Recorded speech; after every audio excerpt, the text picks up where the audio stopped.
Hey everyone, before we dive into tonight's twisted tale, I just want to say thank you. This channel has grown because of you, the night owls, rule breakers, and horror fans who keep coming back for more. If you want to take it even further, consider joining the Sinister Elite.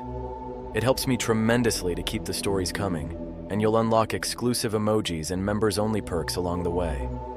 And if you're looking for horror that goes beyond strange rules, check out my new channel, Sinister Shadows. It's where the darker, weirder stuff lives. The link's in the description. Make sure you're subscribed to both channels, drop a like, and if you're brave enough, join the Sinister Elite.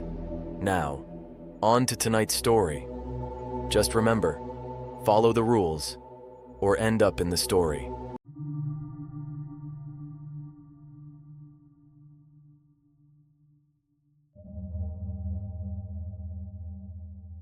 They said it was just a bartending gig.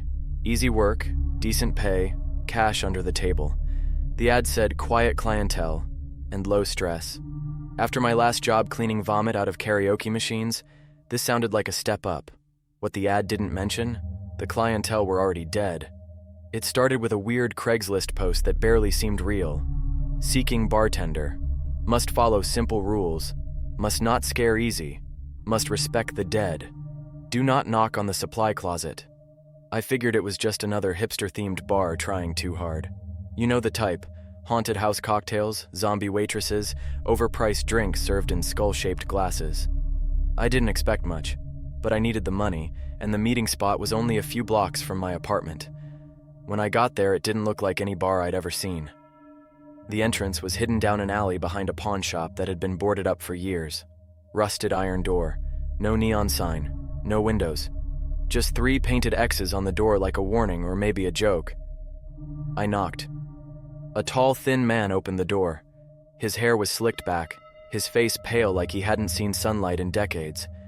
His eyes? Yellowish. Not hazel. Not brown. Yellow. "You're here for the job," he said.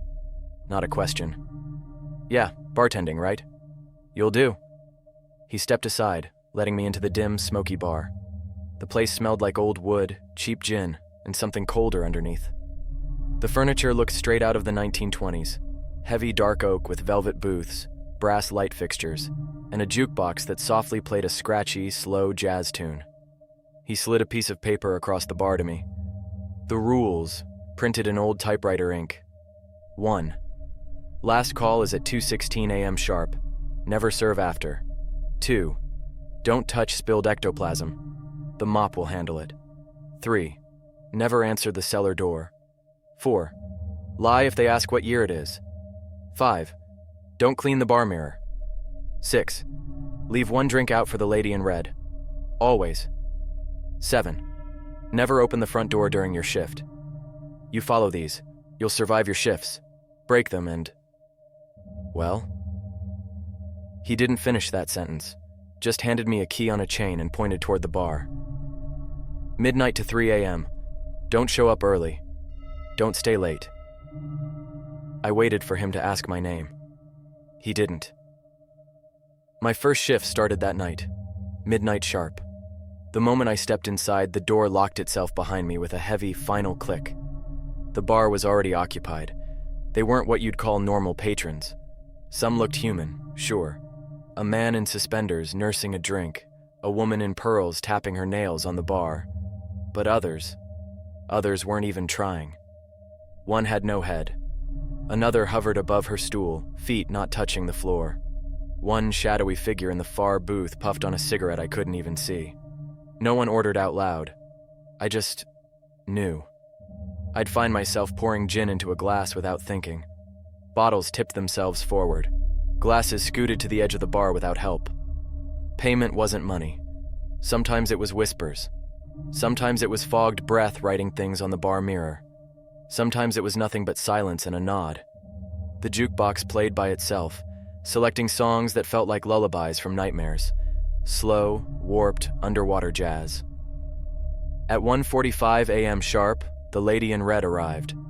She looked like an actress from a noir film, draped in crimson silk, pale as candle wax, smelling faintly of rotting roses. She never spoke, never blinked, just sat at the far end of the bar and waited. I slid her a drink without asking what she wanted. She smiled. Her teeth weren't right. Too sharp. Too many. Halfway through the shift, I heard the sound of glass breaking behind me. A whiskey bottle had toppled off the shelf. Brown liquid spread across the floor, dark and sluggish like something bleeding. I grabbed a rag, crouched down to wipe it up. Something was watching me from the supply closet. It was just a mop. A filthy old stringy mop leaning against the doorframe. Except now it was standing upright. Alone. Perfectly balanced. Waiting. I hesitated. A raspy voice behind me, the headless guy in suspenders, spoke. "That ain't your job, barkeep." I stood up, backed away. The mop moved, scraping across the floor, slow and deliberate, cleaned up the spill in long, wet streaks. When it finished, it returned to the corner and leaned itself back into place. Nobody else reacted. At 2:12 a.m., a man in a bowler hat tapped his glass and asked, "What year is it, lad?" 1932, I lied without thinking. He nodded, satisfied. He vanished like smoke sucked under a door. At exactly 2:16 a.m., I rang the bell for last call. The lights flickered. The mirror fogged over with words writing themselves backwards. Good. You're learning. Behind the bar, the cellar door knocked. Once. Twice. 3 times. I didn't answer. Didn't even look at it. When I clocked out, the front door opened by itself. Outside wasn't the alley I'd come through earlier. Just darkness. Endless, thick darkness. Shapes moving in it. Watching. Waiting. I closed the door. Locked it. The old bartender was waiting by the supply closet. He gave me a nod. "You'll do," he said again. Handed me a thick envelope of cash. "The mop likes you," he added. "That helps. Tomorrow night, same rules, same ghosts, same mop. But something tells me tomorrow night's going to be worse." Night 2. Midnight sharp. Same routine. Same alley. Same heavy door marked with 3 faded X's. Only this time, when I stepped inside, I didn't jump as hard when the door slammed shut behind me. I was already learning. The place looked the same as last night. Smoky. Dimensoys reeking of old gin, forgotten cigarettes, and something colder beneath it all. The shadows seemed thicker tonight, like they were pressing inward, crowding around the edges of the room. The patrons didn't speak. They didn't wave. They just existed, hovering at tables, lurking in booths. Some still looked mostly human. Some definitely didn't. There was a man at the end of the bar tonight with no skin on his face, just raw muscle and empty eye sockets staring straight ahead. He tipped well. A heavy gold coin that hissed when it touched the bar top. I didn't touch it. I knew better now. The old bartender wasn't here. He'd left the rules pinned to the cash register with a rusty nail this time, like a warning from someone who knew I might start slipping. 1. Last call is at 2:16 a.m. sharp.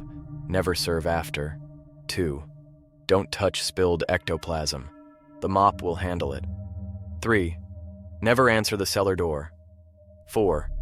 Lie if they ask what year it is. 5. Don't clean the bar mirror. 6. Leave 1 drink out for the lady in red. Always. 7. Never open the front door during your shift. They might have looked the same as yesterday, but tonight those rules felt heavier. Like they mattered more. Like something was waiting for me to break one. At 12:37 a.m., a drink poured itself. Bottle floated right up, poured clear liquid into a glass that wasn't there a second before. When I blinked, there it was. Sweating glass, cracked lip, waiting patiently. Something invisible picked it up and carried it to a shadow in the farthest booth. A few of the regulars nodded at me approvingly. By 1 a.m., the mirror behind the bar was fogging itself again. Words scratched backwards into the condensation. This time, keep your head down. I didn't ask questions. I just kept pouring drinks. At 1:26 a.m., a woman in a veil slid onto a bar stool, no face beneath it, just darkness. She pushed a chipped teacup toward me. "Something strong," she whispered. Her voice wasn't coming from under the veil. It was leaking out of the cup. I poured her whiskey, the good stuff. The veil nodded. "I'm learning fast." 1:45 a.m. sharp, Lady in Red arrived again. Same seat, same eerie silence, same sickly rosewater stink that turned my stomach. Her glass was waiting, full, untouched. She smiled this time. It wasn't friendly. At 2:03 a.m., the man with no skin spoke. "Tell me, boy, what happens to those who break the rules?" I gave him the only answer I could. "I don't plan on finding out." He laughed, or tried to. The sound was like meat tearing. 2:09 a.m., another spill. Something thick, black, shimmering like oil under moonlight crawled across the floor from an overturned glass. I didn't move, didn't even blink. The mop was already awake. It scraped out from the supply closet on its own, dragging its grimy strings across the boards, leaving behind a smear so clean it gleamed. One of the shadows clapped politely. The mop paused mid-swipe and bowed, then slunk back into the dark, leaning itself up in the corner like nothing happened.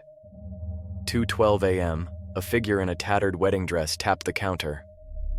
"What year is it? Barkeep!" she rasped, her mouth stitched shut but moving anyway. 1937, I lied smoothly. She smiled. Her teeth weren't hers. They kept shifting, changing shape beneath the skin. She faded out like smoke through a crack in the wall. 2:16 a.m. sharp. Last call. I rang the brass bell. The lights flickered. The jukebox cut out. Silence fell over the bar like a blanket smothering something ugly underneath. The mirror fogged. Words again, backwards in dripping scrawl. "Good boy. Keep going." The cellar door knocked. Once, twice, 3 times. Something beneath it breathed. Something hungry. I didn't answer. I didn't look. The door unlocked itself at exactly 3 a.m. Outside? Same endless dark. Same shapes moving beyond sight. Same wrong cold wind pressing against my bones. I stepped out. Closed it behind me. The old bartender was waiting by the alley wall, lighting a cigarette that didn't smoke right. "You're still breathing. That's more than most." He handed me cash again. Same thick envelope. Same off-white bills that looked like they belonged in a different century. "You're doing fine. Better than I thought." I tried to laugh. "Is that good?" He didn't answer, just nodded toward the supply closet. "The mop likes you. I told you that helps." Inside the bar, behind the locked door, I swear I heard it. Chuckle.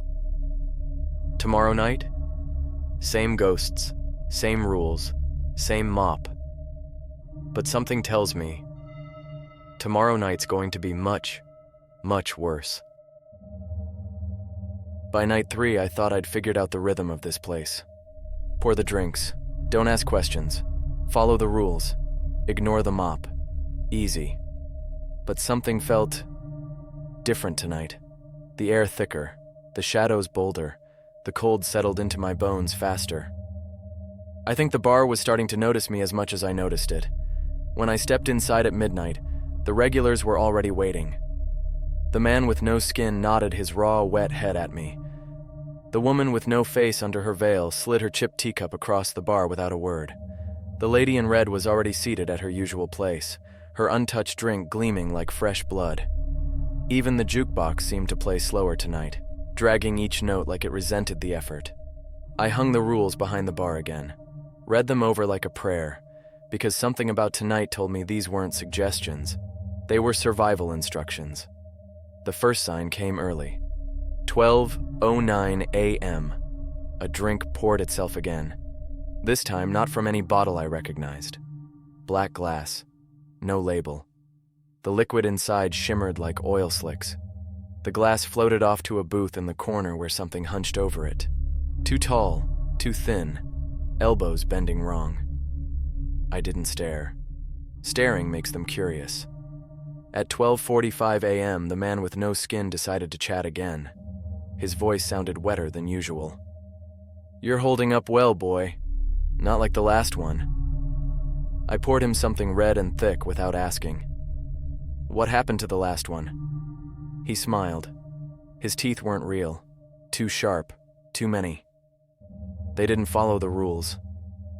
He left it at that. 1 a.m. The cellar door knocked early. Just once.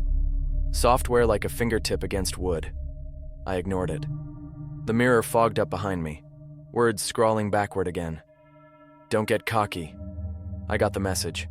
At 1:15 a.m., I spilled a drink myself. My hands shook. Sue me, I was tired.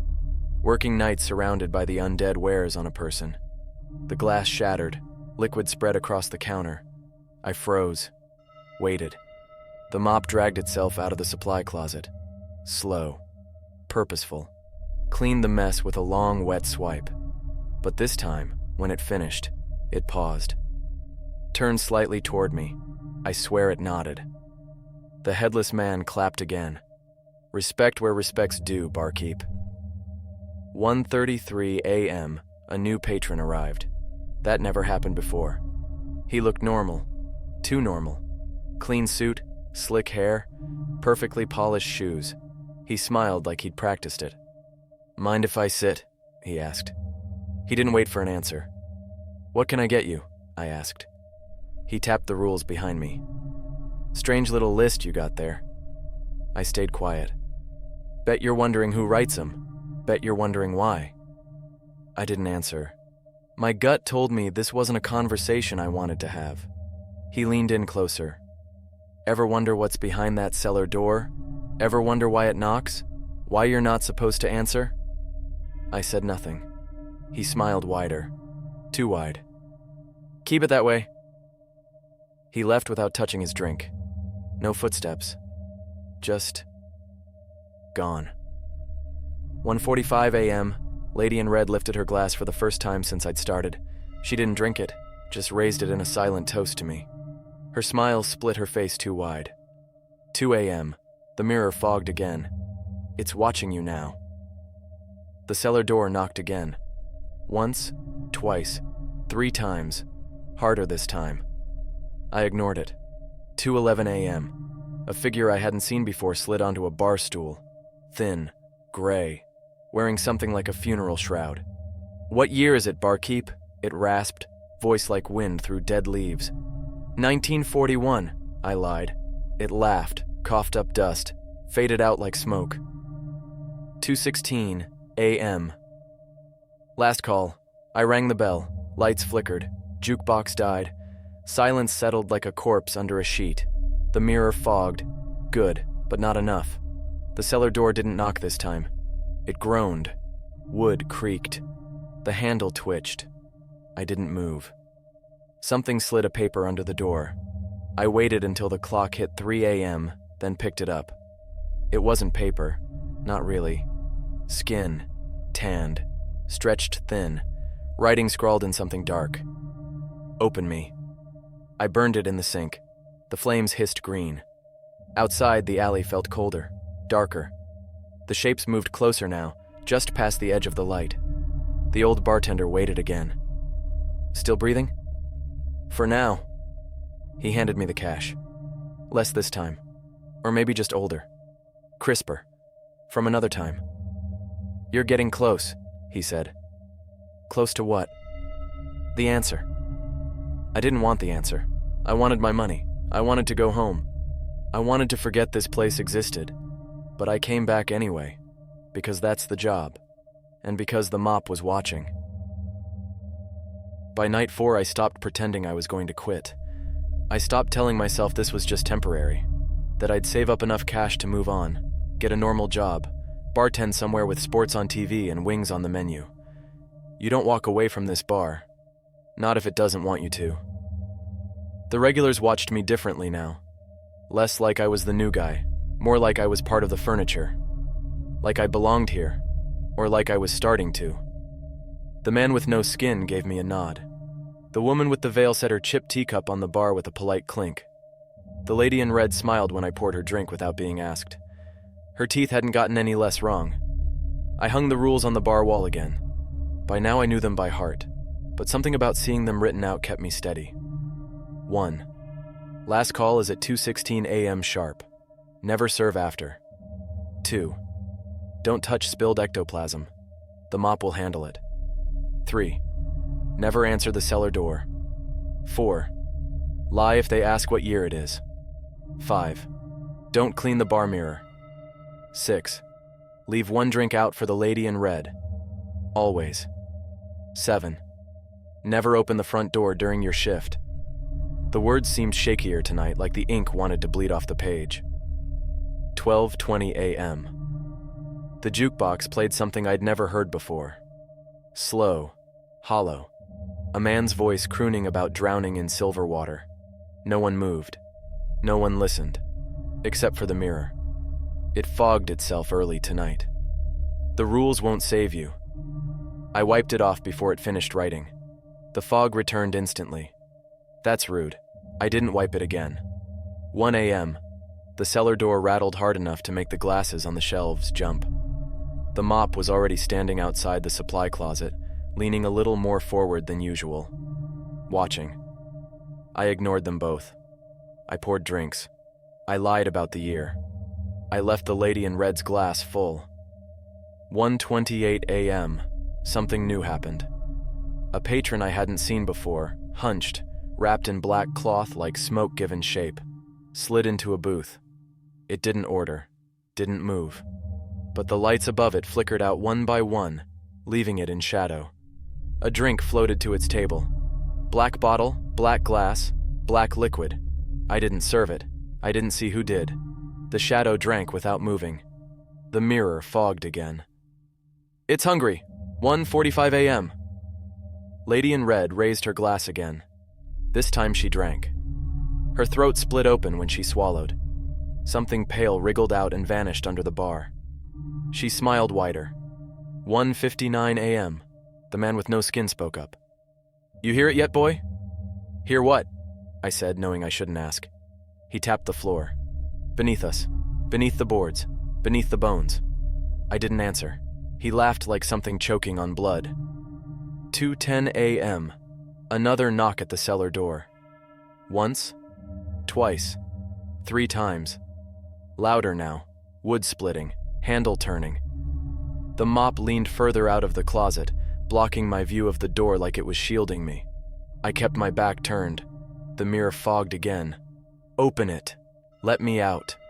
2:16 a.m. I rang last call. Everything stopped. No more jukebox. No more fog. No more whispers. The lady in red vanished from her stool, leaving her glass still full. The cellar door stopped shaking. For a second I thought it was over. Then something slid under it again. Not a note. Not skin. A hand. Gray. Thin.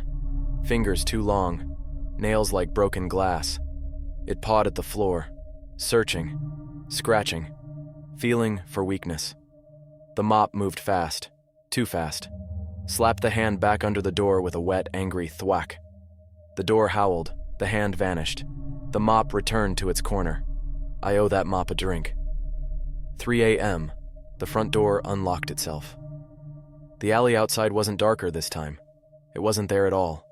Just a hallway of doors that stretched too far in both directions, bending in ways that hurt to look at. Shapes behind some of them. Moving, breathing, waiting. The old bartender met me halfway down the hall. Still breathing, he said. Barely. He handed me my cash. Older than last night. Bills with presidents I didn't recognize. You're close now, he said. Closer than you think. Close to what? He smiled with teeth like the lady in red. Promotion. I didn't ask. I didn't want to know. But when I glanced back at the bar door, the mop was standing just outside it now, watching me leave, like it wanted to make sure I came back. Tomorrow night? Same ghosts, Same rules, same mop. But something tells me tomorrow night, something's getting out. By night 5, the fear was starting to settle into my bones like it belonged there. I didn't dread going to work anymore. Not really. I accepted it, the way people accept things they can't change, like gravity, or taxes, or ghosts. It wasn't courage that brought me back to that alleyway door. It was something else. Habit, maybe. Resignation. Or maybe I was just too far in now. Either way, midnight found me unlocking the door marked with 3 X's and stepping into the darkness beneath the pawn shop. The regulars were already waiting. They watched me with something almost like familiarity. Almost. The lady in red didn't even wait for her drink tonight. The glass was already sitting there, full, as if poured by unseen hands before I arrived. The man with no skin gave me a nod. His teeth were more visible tonight, his mouth hanging open wider than it should have. The woman in the veil didn't move, didn't speak, just sat with her chipped teacup, something dark swirling inside it. The jukebox was playing again, but I didn't recognize the language this time. Something slow and slurred, like words sung underwater. I hung the rules back on the wall. By now they were stained, the edges curling like they wanted to rot away. But I read them, like I always did. 1. Last call is at 2:16 a.m. sharp. Never serve after. 2. Don't touch spilled ectoplasm. The mop will handle it. 3. Never answer the cellar door. 4. Lie if they ask what year it is. 5. Don't clean the bar mirror. 6. Leave 1 drink out for the lady in red. Always. 7. Never open the front door during your shift. Tonight I noticed something new. A fresh rule scrawled beneath the others in shaky, wet ink. 8. If the mop moves toward you, let it. I didn't know whether to laugh or start crying. 12:10 a.m. Something spilled a drink again. A glass shattered on the floor, liquid hissing as it spread. I stood still, watched. The mop dragged itself from the supply closet, its movements slower tonight, heavier, almost like it was tired. It cleaned the mess, strings leaving streaks too clean to be natural. When it finished, it didn't go back. It stayed there, in the open, facing me, waiting. I gave it a nod, unsure if that was stupid or polite. It seemed satisfied. 1 a.m., the cellar door started knocking early again. Once, twice, 3 times. Harder, louder, like something desperate. The mirror fogged. It's almost free. I poured drinks with shaking hands. I kept my back to the door. The lady in red sipped hers this time. Whatever spilled from her mouth after wasn't my business. 1:22 a.m. A figure I hadn't seen before crawled onto a bar stool. Literally crawled.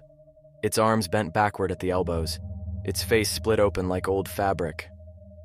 "What year is it?" It hissed. 1899, I said without blinking. It laughed. Something inside it laughed with it. It sank into the floor like a spider down a drain. 1:45 a.m., Lady in Red raised her glass again. Didn't drink, just held it high. The others followed. Veil woman, no skin man. Even the shadows lifted glasses that hadn't been there a second before. A toast. To me. Or maybe to something else. The jukebox stopped. The cellar door groaned. The mirror fogged. Tonight. 2 a.m., the mop moved again. Not to clean, not to stand. Toward me. It dragged across the floor, slow and deliberate, stopped right at my feet. Something thudded against the cellar door, shaking dust from the beams overhead. I felt the air change, thicker, colder, like something trying to push through reality itself. The mop leaned against my leg, firm, heavy, like it was holding me in place. The mirror fogged faster now, letters rushing to form. Don't move. The cellar door burst open, but not like a door opening into a room. Like a wound tearing open, a hole in space, blacker than shadow, deeper than night, leaking smoke and teeth and something worse I couldn't see. Hands reached out. Dozens. Pale, thin, long-nailed, grabbing, searching.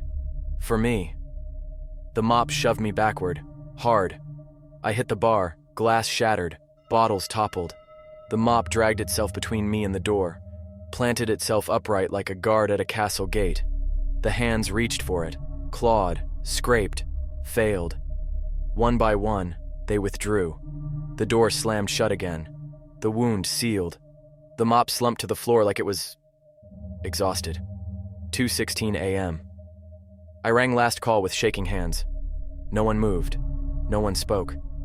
The mirror fogged. Good job. The lady in red smiled. This time, softer, almost approving. 3 a.m. The front door unlocked. Outside wasn't the alley.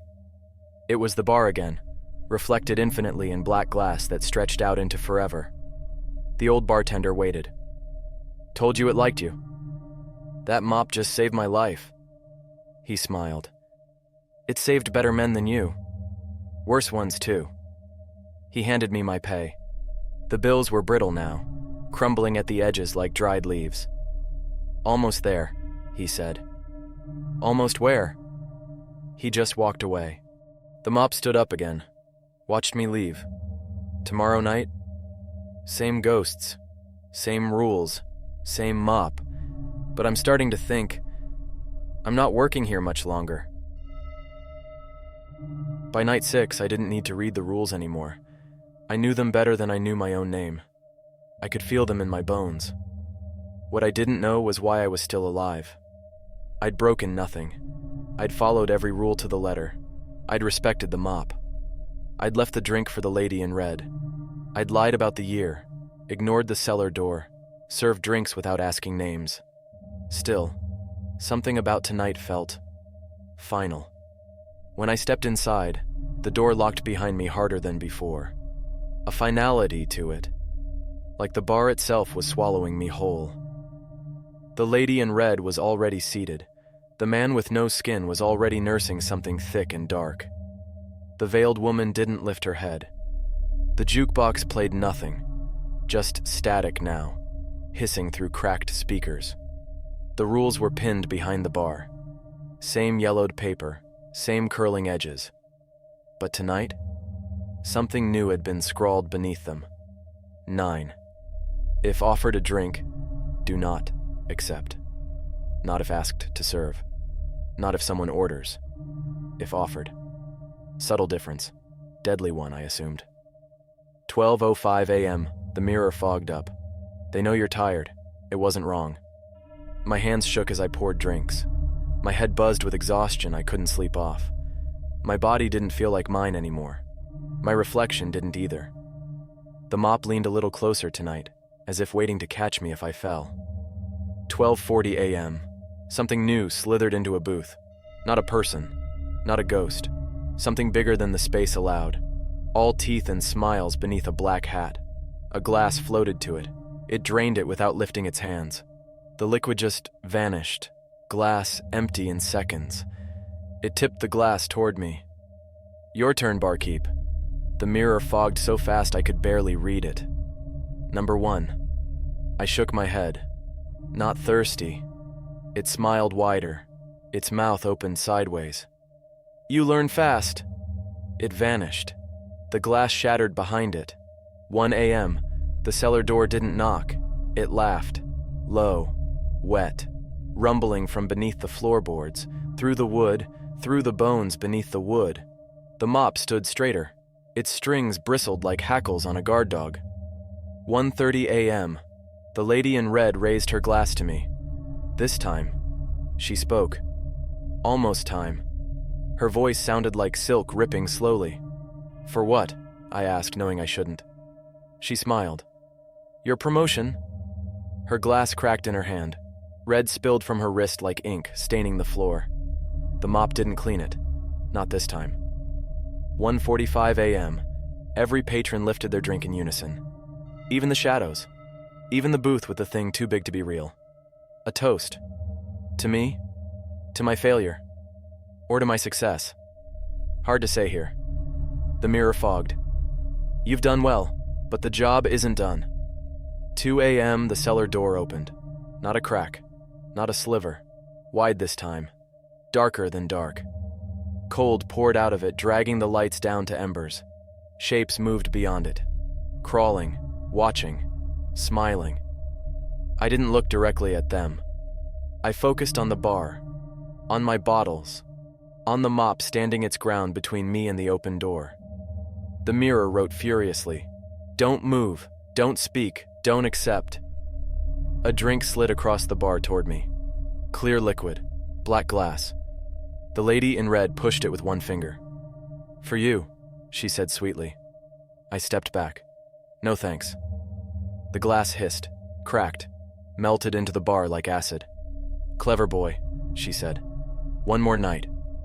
2:16 a.m., last call. I rang the bell. Nothing happened. The bar didn't vanish. The ghost didn't fade. The cellar door didn't shut. Instead, they all watched me. All of them. Even the mop.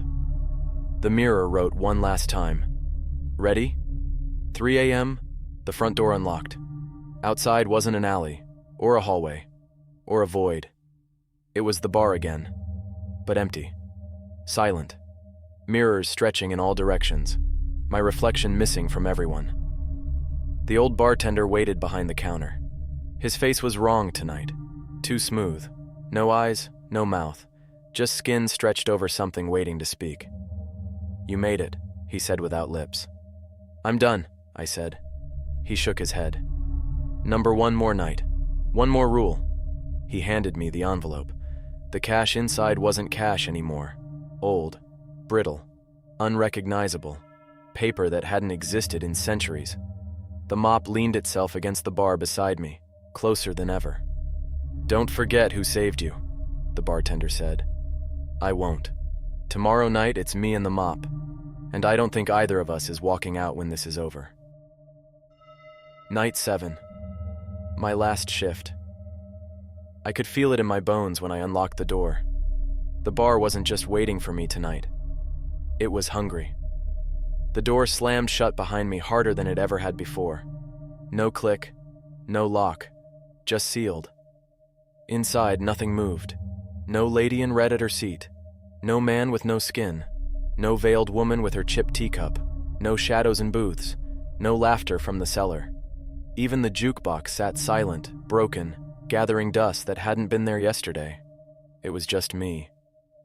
And the mop. Waiting in the center of the room. Upright. Alone. I hung the rules like I always did. But they weren't the same. The list had bled ink down the page, smeared into something almost illegible except for 2 fresh, clear lines. 10. Close the bar. 11th. Don't look back. Nothing said how. Nothing said what close meant. 12:01 a.m. The mirror fogged itself. Last chance.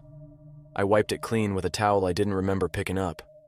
Beneath the fog, my reflection wasn't mine anymore. Too thin. Too pale. Smiling too wide. Behind it, the mop was moving. 12:30 a.m. A drink slid across the bar. Not poured. Not ordered. Just appeared. Clear liquid. Black glass. The same drink they'd tried to offer me last night. The mop knocked it off the counter before I could think. Glass shattered. Liquid hissed. A hand reached from the spill. Thin, gray, clawed. The mop smashed it flat without hesitation. The mirror fogged. Good. 1 a.m. The cellar door didn't knock. It didn't rattle. It swung wide open on its own. The thing inside stepped out. Tall. Thin. Wearing my face, but stretched wrong. Grinning where I hadn't smiled in days. Eyes black pits leaking smoke. It raised a glass in mock salute. "For your service," it said in my voice. I didn't answer. The mop moved between us. Planted itself firm. Waiting. 1:33 a.m. The ghosts returned. One by one. The lady in red, smiling sharper than ever. The man with no skin, bones clicking as he moved. The veiled woman, drifting like smoke. The shadow in the booth. The too tall thing in black. They gathered silently around the bar, watching, waiting. The jukebox played a song without sound. 1:50 a.m., the mirror fogged over again. Close it. But how? No lock, no key, no secret switch. The mop scraped against the floor, drew a line in the dust between me and the cellar door. Then another. A circle, closing in. I stepped inside it. The ghosts leaned closer, grinning, hissing, salivating at the edges of something they couldn't touch yet. 2:10 a.m., the thing in my face stepped closer. One drink, that's all it takes. I shook my head. Last call's at 2:16. Not before. Not after. It laughed. Who do you think made that rule? The mop dragged itself forward, stood between me and it, raised its filthy strings like a knight raising a sword. The lights blew out. One by one. Darkness swallowed the bar. Only the circle remained, faintly glowing beneath my feet. 2:16 a.m. I rang the bell. Louder than before. Final. Absolute. The cellar screamed shut. The ghosts vanished. The mirror shattered. The mop fell still. The door unlocked. 3 a.m. I stepped outside. The alley was gone. The world was gone. Only the bar remained, floating in a space of mirrors. Infinite reflections. None of them right. The old bartender waited. His face wasn't his anymore. It was mine now. Not stretched. Not wrong. Just waiting to be worn. You closed it, he said. Took you long enough. What now? He smiled. You stay. The mop leaned against my leg. Heavy. Comforting. Like a hand on my shoulder. Someone has to keep the door shut, the bartender said. Someone has to serve the drinks. Someone has to follow the rules. He set down the envelope of cash. Same as always. Dusty. Worthless. Too old to spend anywhere real. Congratulations, he said. You're promoted. I stood behind the bar, poured the drinks, watched the ghosts return, hung the rules, now written in something darker than ink. The mop stood by my side, and outside the door marked with 3 X's waited for the next poor soul to come knocking.